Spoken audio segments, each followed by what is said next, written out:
The sun hangs low over a warm Florida evening, and from an old wooden porch, a radio hums with a familiar melody, a song that once made America stop, listen, and sing along. It's gentle, catchy, and full of heart.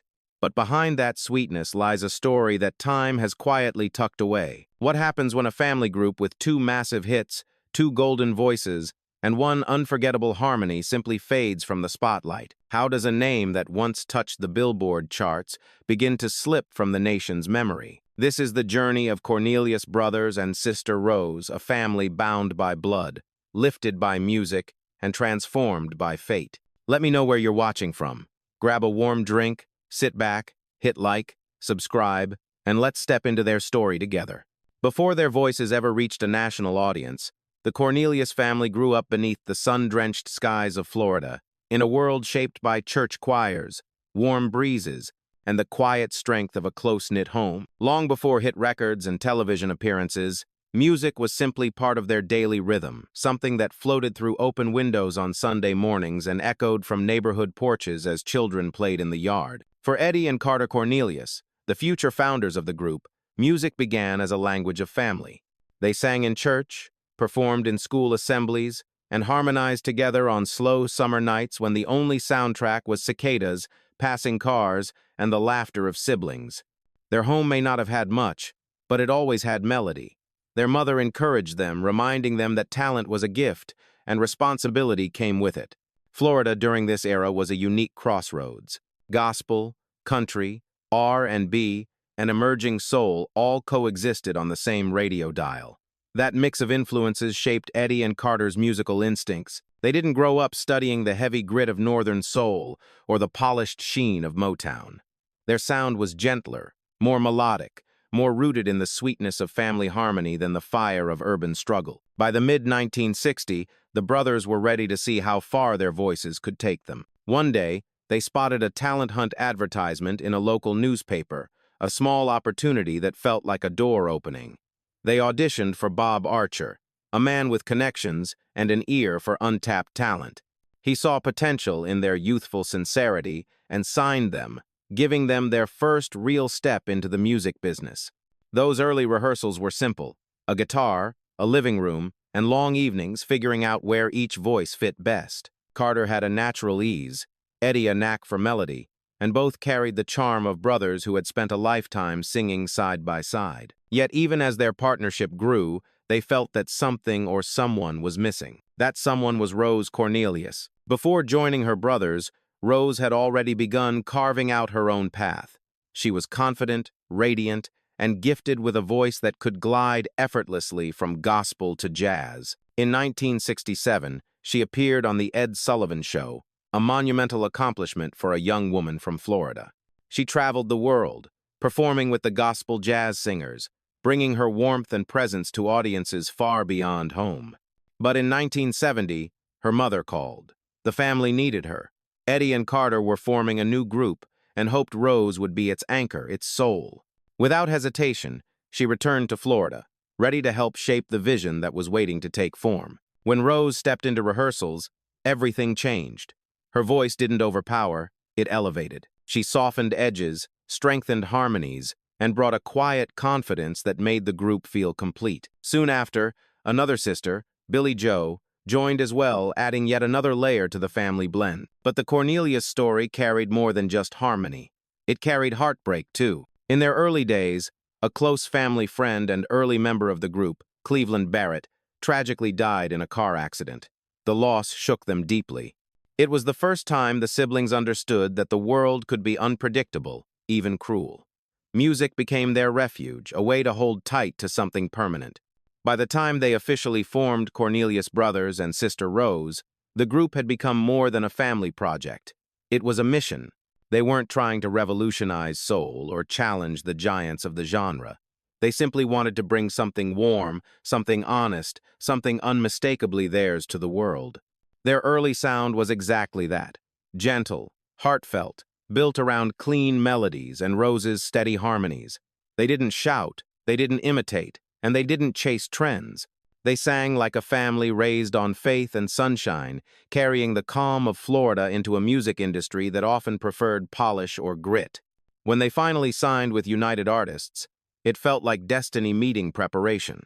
They walked into the recording studio not as stars, but as siblings carrying with them years of love, loss, laughter, and late-night harmonies. Everything they had lived through was woven into their voices. What none of them knew was that those voices were about to travel far beyond Florida's warm nights, and that two of their songs would soon become part of America's soundtrack. When the Cornelius siblings finally stepped into a studio under the name Cornelius Brothers and Sister Rose, they carried with them more than just ambition. They carried the spirit of their home, the warmth of Florida nights, the gospel roots of their childhood, and the unmistakable chemistry of a family that had learned to breathe in harmony. Those early sessions were humble but filled with promise. The group didn't approach music like seasoned industry veterans.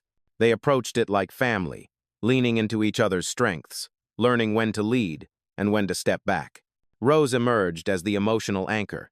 Her return from touring the world had given her a quiet professionalism. She knew how to command a room without raising her voice.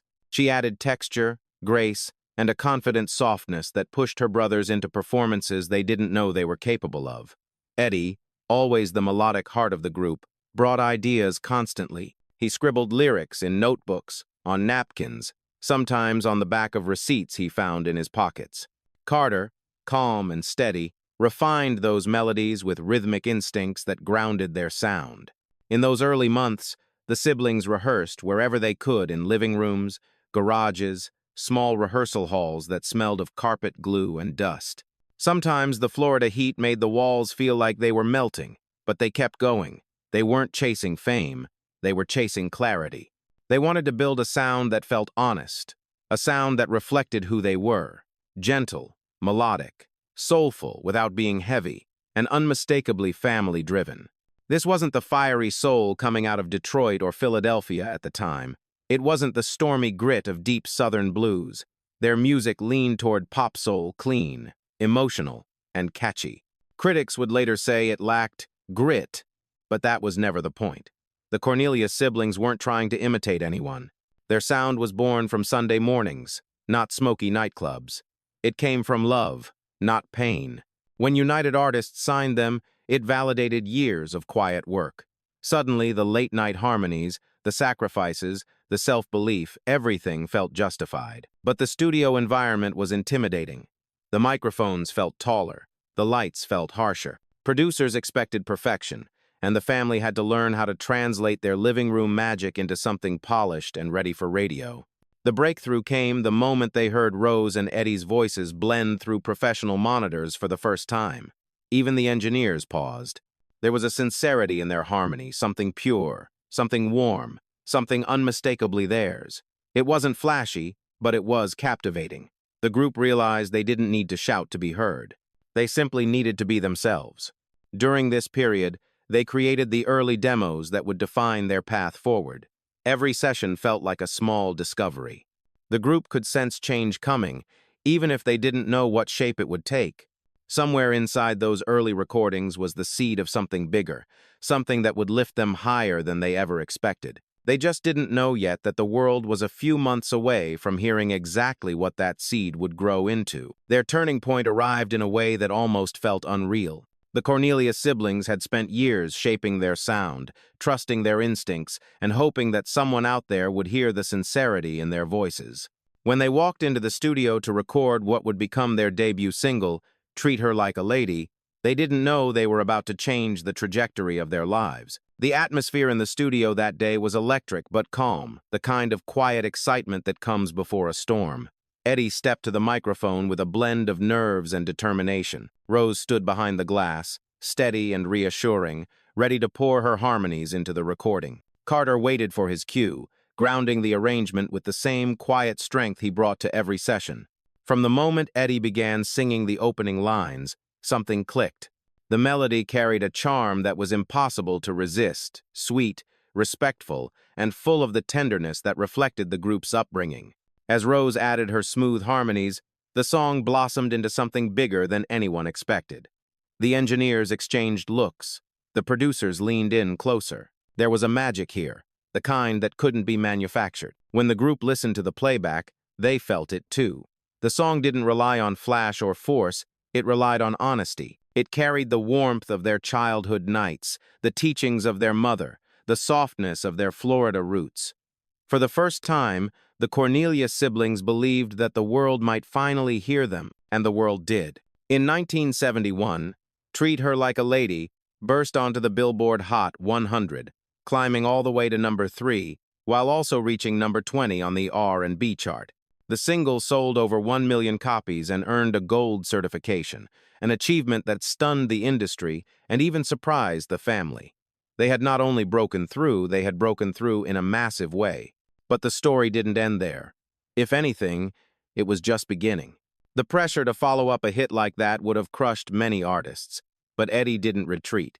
Instead, he began writing again, searching for a melody that could match the emotion and charm of their debut.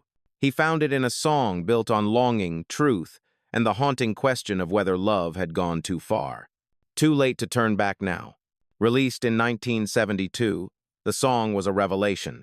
It soared even higher, reaching number 2 on the Billboard Hot 100, number 5 on the R&B chart, and number 1 on the Cashbox Top 100 singles. Like its predecessor, it sold over 1 million copies and earned another gold certification.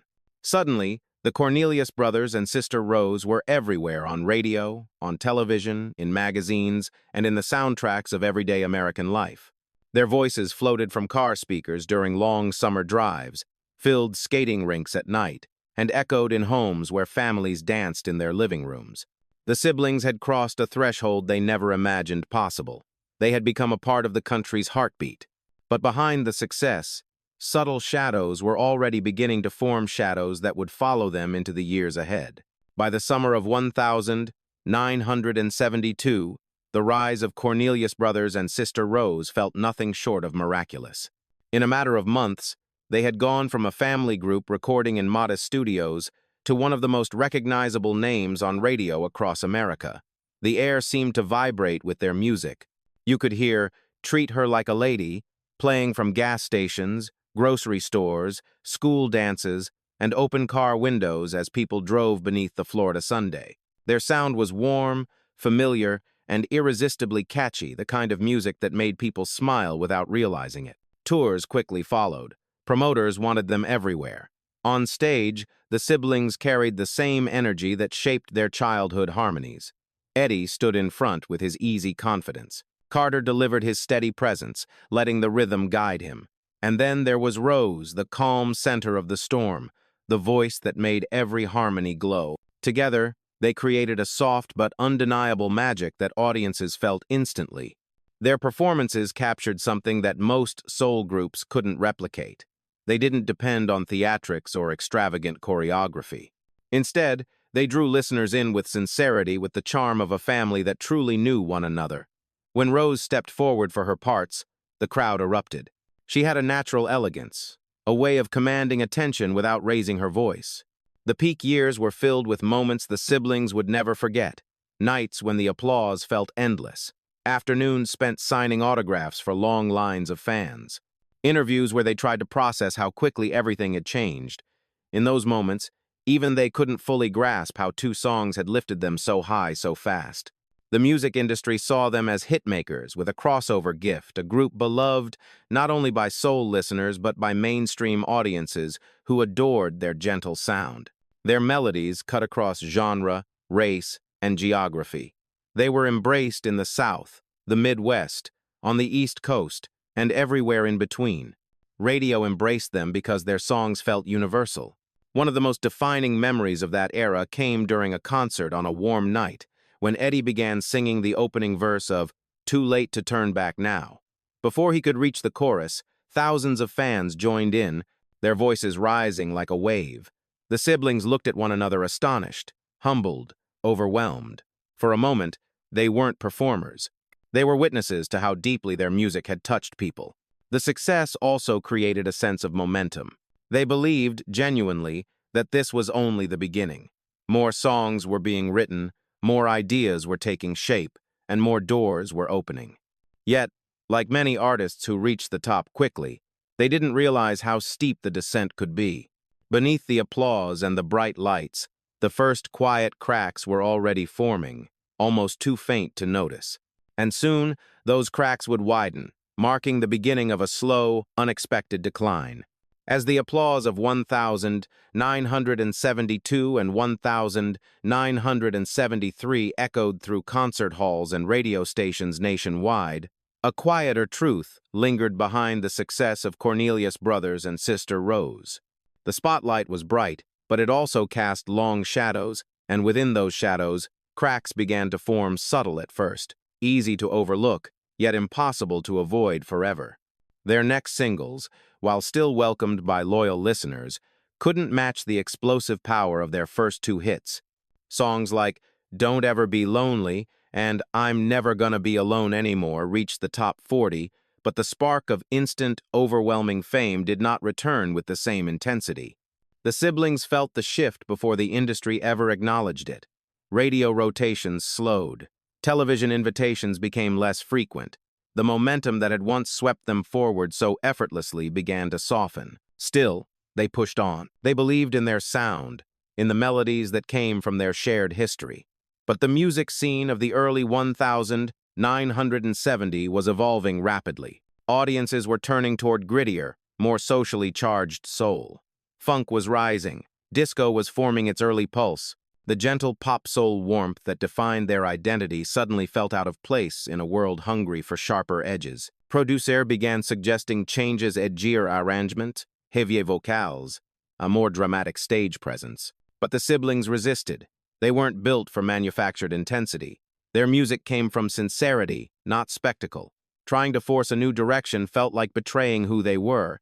By 1973, the pressure was becoming undeniable. Their new material, including Lifting Me Up Easy and Since I Found My Baby, lingered near the lower end of the charts.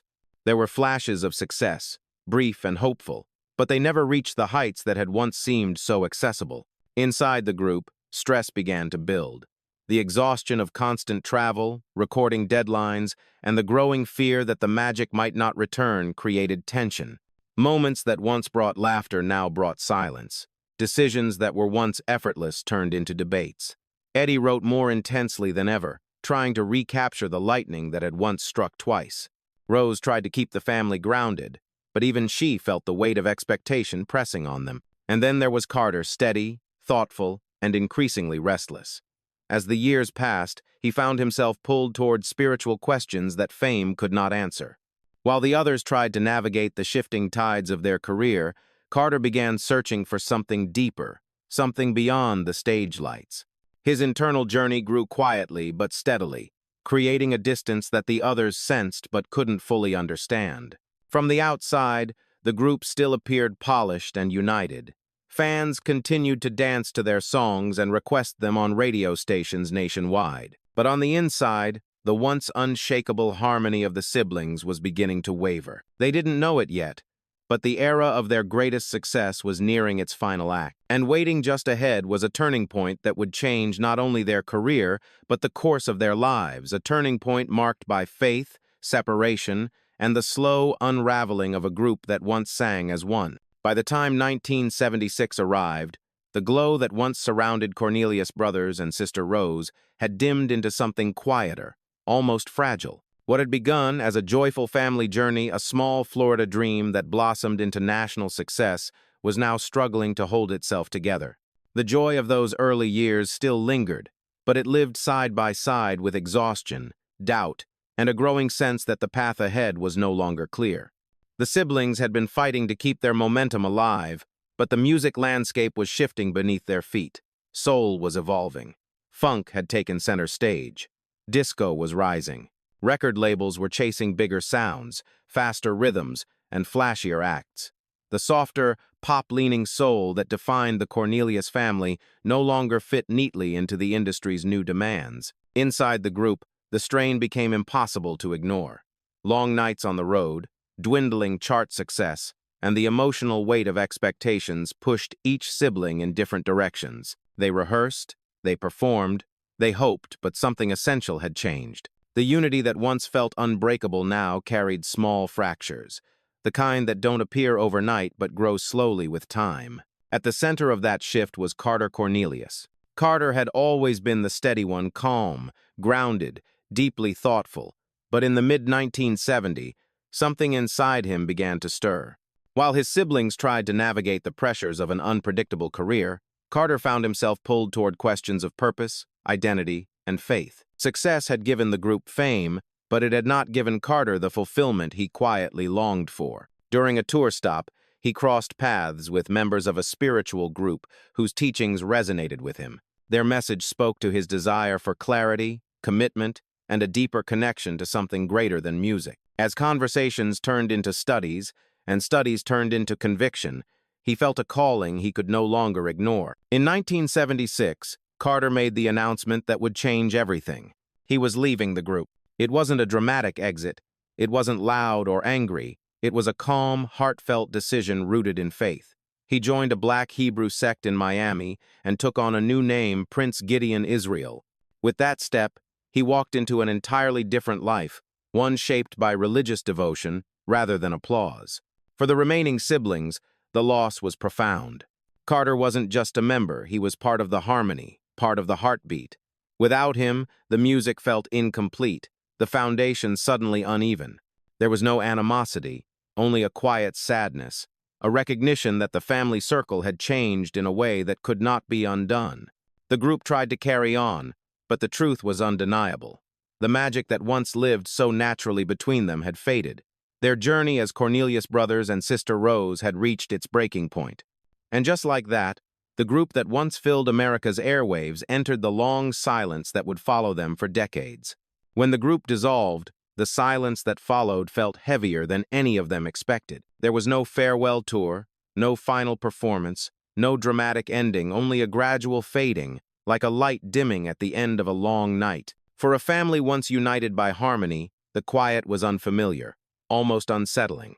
Carter began his new life with complete devotion. Under the name Prince Gideon Israel, he spent the next 15 years writing, producing, and mixing music for his religious community. The man who once stood beneath stage lights now recorded in small rooms with simple equipment, focused not on fame but on service. Those who knew him said he carried a calm that seemed to deepen with time, a kind of peace he had never fully found in the music industry. But life, even in spiritual pursuit, is fragile. On the 7th of November, 1991, Carter suffered a heart attack and passed away at the age of 43. His death shook the family in a way that no chart decline or career setback ever could. For Eddie and Rose, the news was a reminder that behind the music, behind the changing times, they were still just siblings bound by love, loss, and memories, too deep for words. Eddie, meanwhile, found his own path through faith. He became a born-again Christian, turning his attention toward ministry. Over the years, he preached, wrote songs, and continued creating music that reflected the spiritual grounding he had long searched for. In June 2020, he published a book titled It's Not Too Late to Turn Back Now, Back to the Open Arms of God, a deeply personal reflection on his life, choices, and the grace he believed had carried him through every chapter.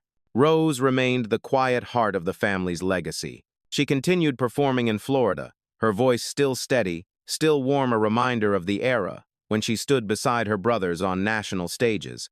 While the world had largely moved on, local fans never forgot. They came to hear her sing, not out of nostalgia alone, but out of respect for the woman who had anchored one of the most memorable family harmonies of the early 1970s. As for Billie Joe, the last sibling to join the group, her path became more difficult to trace.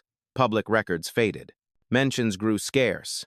Over time, she slipped almost completely out of the spotlight, leaving behind a quiet mystery that still lingers today. In January 2021, the remaining members filed a lawsuit against Capitol Records, seeking $1 million in unpaid royalties. It could have been a turning point, a chance to reclaim something from the past that had slipped away. But the case was eventually dismissed for lack of prosecution, suggesting that the plaintiffs could not continue the fight. Another door closed. Another chance faded into the background. What endured, however, was the music. Even as the group became increasingly absent from conversations about classic soul, their songs continued to play on oldies, stations, in diners, on late-night radio programs. Listeners who lived through the early 1970 remembered them fondly. Younger listeners discovered them by accident and were surprised by the warmth and purity of their sound. For the Cornelius family, the journey had never been simple. It was filled with triumphs, losses, reinvention, and quiet resilience. And though the spotlight had long faded, the echoes of their harmonies continued to drift through time, soft, steady, and unmistakably theirs.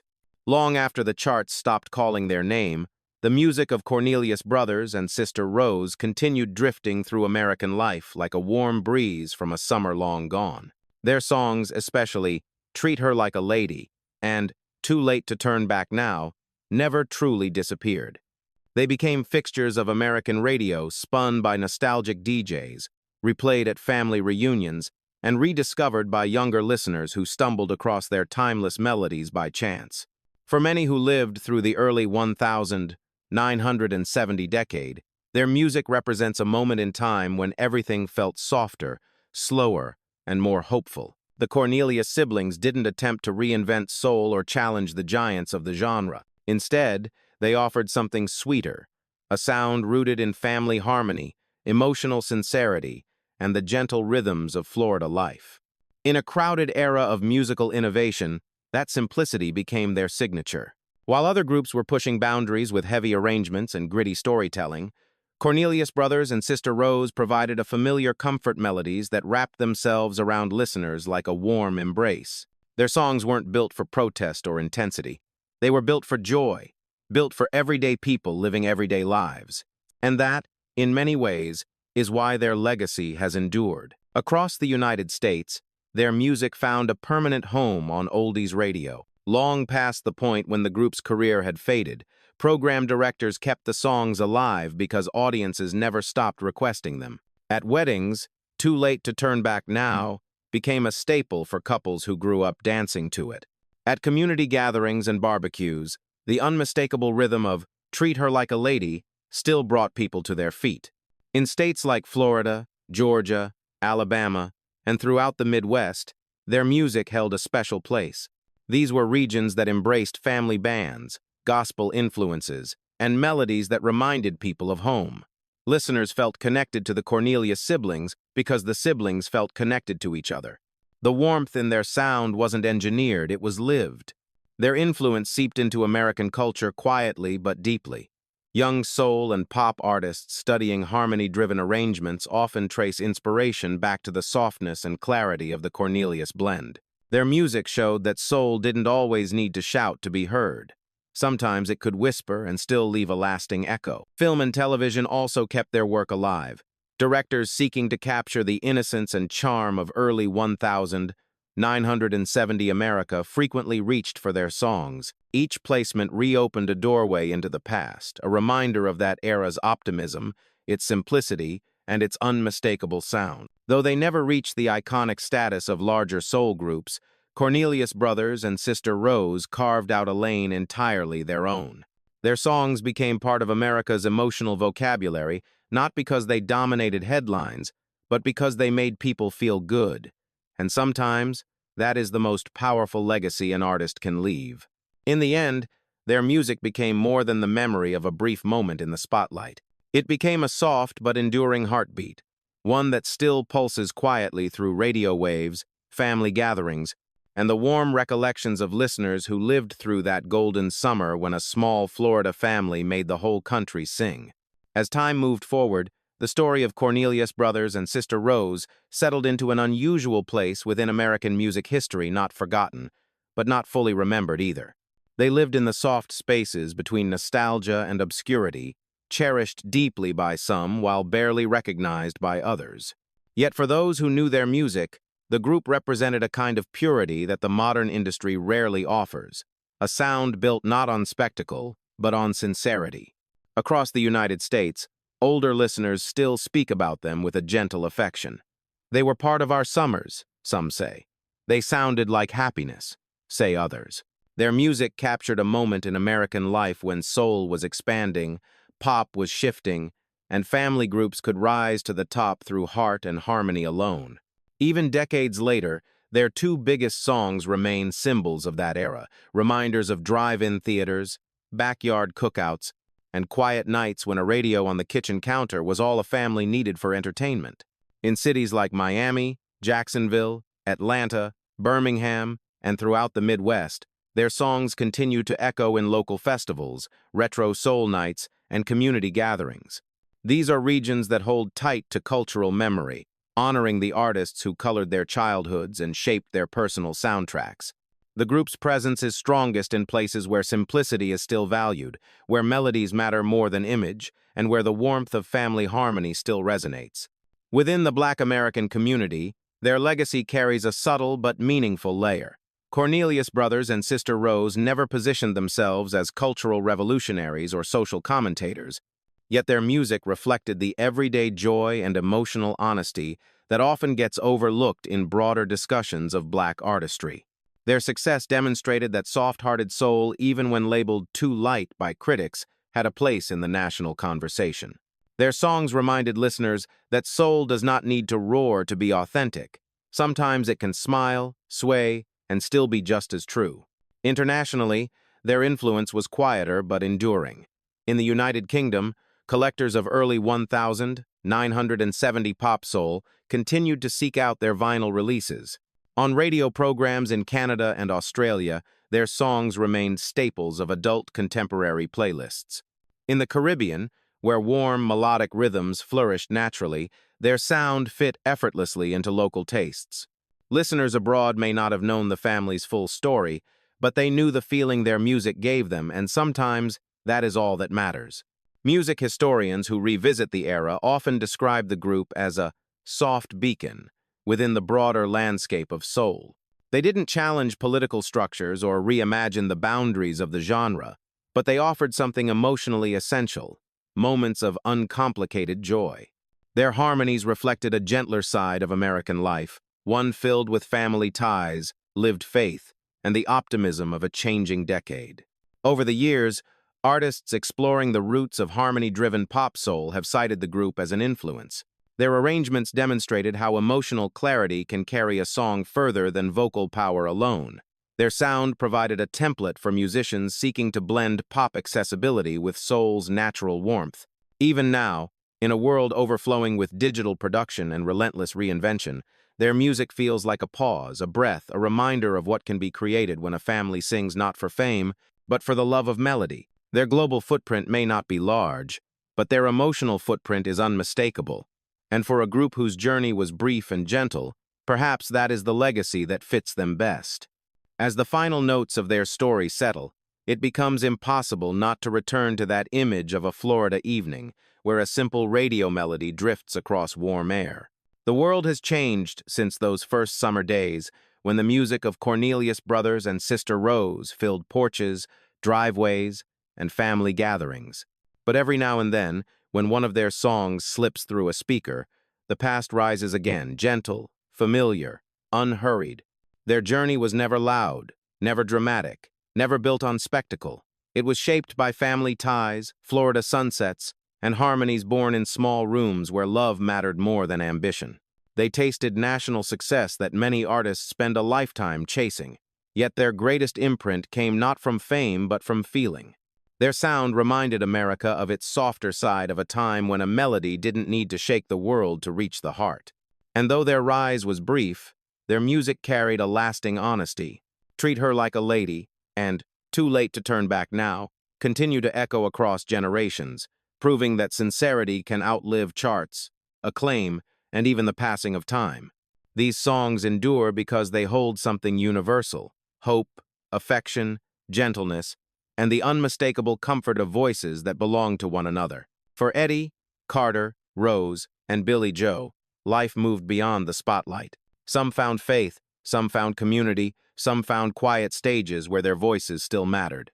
Their paths diverged in ways none of them could have predicted, yet the harmony they created together remains frozen in time, a snapshot of who they once were, and who we all remember. Their story raises a simple, poignant question. How does a group so loved, so talented, and so culturally present slip out of the nation's memory so quickly? Perhaps the answer lies in the very nature of their gift. They didn't demand attention, they offered comfort. And comfort often feels so natural, so familiar, that we forget to honor it until it's gone. So the next time you hear those opening notes, maybe on an oldies station, maybe floating through a grocery store, maybe coming from a car passing by, let yourself pause. Let yourself remember. Not just the music, but the family behind it. The Florida roots, the harmonies, the warmth, the legacy that refused to shout, yet somehow still remains. What's your favorite memory connected to their music? Do you think Cornelius Brothers and Sister Rose ever received the recognition they deserved? If their story touched you, leave a comment, share your thoughts, and help keep their legacy alive.